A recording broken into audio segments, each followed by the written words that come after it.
প্রিয় শিক্ষার্থী, কথা বলবো মুক্তিযুদ্ধের রণকৌশল নিয়ে। অত্যন্ত গুরুত্বপূর্ণ ছিল মুক্তিযুদ্ধের জন্য এই পর্বটি, কারণ এই রণকৌশলের উপর ভিত্তি করে এই পরবর্তী এই নিরস্ত্র বাঙালি সশস্ত্র পাকিস্তানিদের বিরুদ্ধে মাঠে নেমেছিল বা যুদ্ধে নেমেছিল এবং শেষ পর্যন্ত জয় নিয়েই কিন্তু ঘরে ফিরেছে। আমরা সেই মুক্তিযুদ্ধের রণকৌশল নিয়ে আলোচনা করব। দেখেন, মুক্তিবাহিনী গঠন। প্রথম বক্তব্য হচ্ছে মুক্তিবাহিনী গঠন। 1971 সালের 4 এপ্রিল। অনেক বইয়ে 3 এপ্রিল আছে, যেটি ভুল রয়েছে। আপনাকে মনে রাখতে হবে 4 এপ্রিল। সিলেটের তেলিয়াপাড়ায়, যদিও এই তেলিয়াপাড়া হচ্ছে এখন হবিগঞ্জে, তখন সিলেটের কর্নেল এম.এ.জি. ওসমানীর নেতৃত্বে 5,000 সামরিক আর 8,000 বেসামরিক, এই 13,000 সদস্যদের নিয়ে মুক্তি ফৌজ গঠন করা হয়। মুক্তি ফৌজ গঠন করা হয়। 11 এপ্রিল 1971 এ বাহিনীর নামকরণ করা হয় মুক্তি বাহিনী, অর্থাৎ মুক্তি ফৌজ থেকে মুক্তি বাহিনী। তাহলে এই যে মুক্তি ফৌজ গঠন করা হলো 4 এপ্রিল, আর 11 এপ্রিলে গিয়ে কি হলো, এটি মুক্তি বাহিনী। তাহলে যদি পরীক্ষায় আসে মুক্তি বাহিনী কবে গঠিত হয়, তাহলে আপনি কি উত্তর দিবেন? 11 এপ্রিল দিবেন নাকি 4 এপ্রিল দিবেন? অবশ্যই 11 এপ্রিল। এখানে আমরা ভুল করি, এই ভুল করা যাবে না।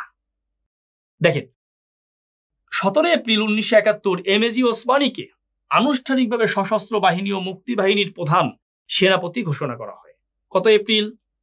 17 এপ্রিল। তাকে কর্নেল পদ থেকে জেনারেল পদে পদোন্নতি দেওয়া হয়। জেনারেল এম.এ.জি. ওসমানী সমগ্র রণাঙ্গনকে, অর্থাৎ টোটাল বাংলাদেশকে 11টি সেক্টর এবং 64টি সাব সেক্টরে ভাগ করেন। 11টা আমরা সবাই পারি, মুখস্থ আছে, তারপরেও কিন্তু পরীক্ষায় আসে। কিন্তু অনেকেই 64টি হয়তো কারো সবারই জানা আছে, যদি কারো না থাকে অবশ্যই মনে রাখবেন 64টি সাব সেক্টরে ভাগ করেন। 1971 সালের 12 এপ্রিল কর্নেল ওসমানী সশস্ত্র বাহিনীর নেতৃত্ব গ্রহণ করেন। 17 এপ্রিল তাকে আনুষ্ঠানিকভাবে মুক্তি বাহিনীর প্রধান সেনাপতি নিয়োগ করা হয়। তাহলে দেখেন, 17 এপ্রিল তাকে আনুষ্ঠানিকভাবে কি করা হলো? মুক্তি বাহিনীর সেনাপতি নিয়োগ করা হলো। রণকৌশল। জুলাই মাসের 11 থেকে 17 তারিখে কলকাতায় অনুষ্ঠিত সেক্টর কমান্ডারদের বৈঠকে যুদ্ধের বিভিন্ন দিক ও কৌশল নির্ধারণ করা হয়। এর মধ্যে যোদ্ধাদের দল গঠন এবং রণকৌশল নিম্নরূপ।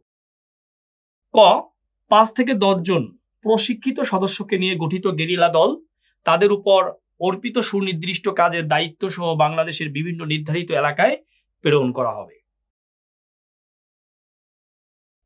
খ, যোদ্ধারা শত্রুর বিরুদ্ধে সম্মুখ আক্রমণ পরিচালনা করবে এবং তাদের শতকরা 50% ও তদুর্ধ্ব অস্ত্র সহ বহন করবে। শত্রু বাহিনী সম্পর্কে তথ্য সংগ্রহ করার জন্য স্বেচ্ছাসেবী গোয়েন্দা নিয়োগ করা হবে এবং তাদের 30%কে অস্ত্রশস্ত্রে সজ্জিত করা হবে।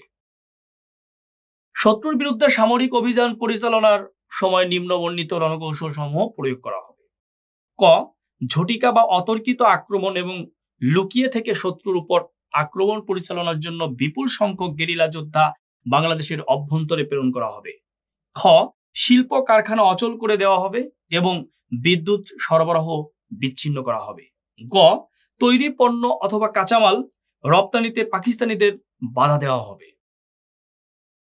ঘ, শত্রু চলাচলে বাধা সৃষ্টির জন্য যোগাযোগ ব্যবস্থা ধ্বংস করে দেওয়া হবে ও কৌশলগত সুবিধা লাভের লক্ষ্যে শত্রু বাহিনীকে বিক্ষিপ্তভাবে সরিয়ে দিতে হবে।